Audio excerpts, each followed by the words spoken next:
एक तू सच्चा तेरा नाम सच्चा। अनंत पृष्ठ 690। सतपुरुष बाबा फुलसंदे वाले कहते हैं, हे पुत्र, जब तक तुमने सांसारिक आसक्ति को निर्मूल नहीं किया तब तक प्रभु को पाने की कभी आशा ना रखो।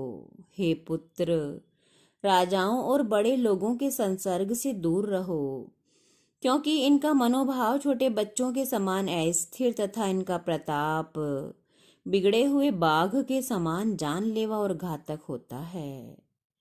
जो आदमी लोगों के आगे तो ईश्वर की बातें करता है, परंतु भीतर से लोगों के मान प्राप्त करने या ऐसी ही दूसरी तीसरी वस्तुओं को स्थान देता है, वह शीघ्र या देर से बेआबरू होकर आफत में पड़ता है। जब वह अपने अयोग्य आचरण को अयोग्य समझकर पश्चाताप करता है तथा वैसे कार्य से निवृत्त होकर प्रभु परायण बनता है, तभी वह तमाम संकटों से बाहर निकलता है। जो मनुष्य संसार त्याग तथा प्रभु परायण का बाना पहनकर लोगों से ही प्रार्थना करता फिरता है, उसकी ओर लोगों की कुछ भी दया या श्रद्धा नहीं रह पाती और अंत में वह इतना हल्का पड़ जाता है कि उसका जीवन निराशा और कष्ट से भर जाता है और उसके हाथ में केवल अफसोस और अवगुण ही रह जाते हैं।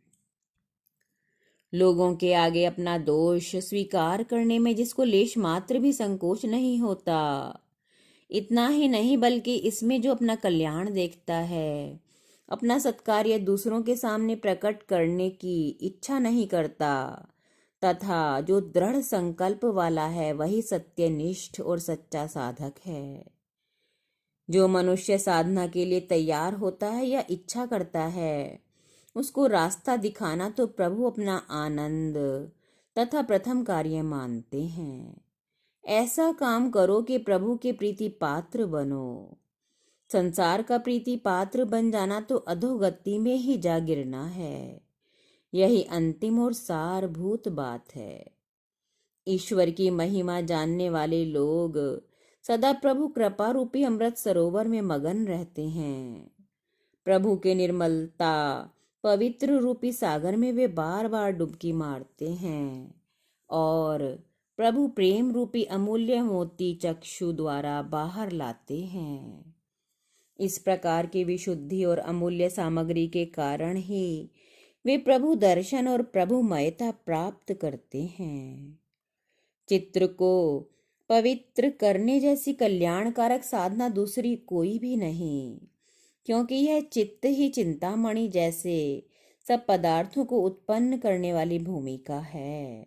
जिसका विचार और चिंतन पवित्र होता है, उससे अपवित्र क्रिया नहीं हो सकती, बल्कि विशुद्ध क्रियाएं ही होती हैं। एक तू सच्चा तेरा नाम सच्चा।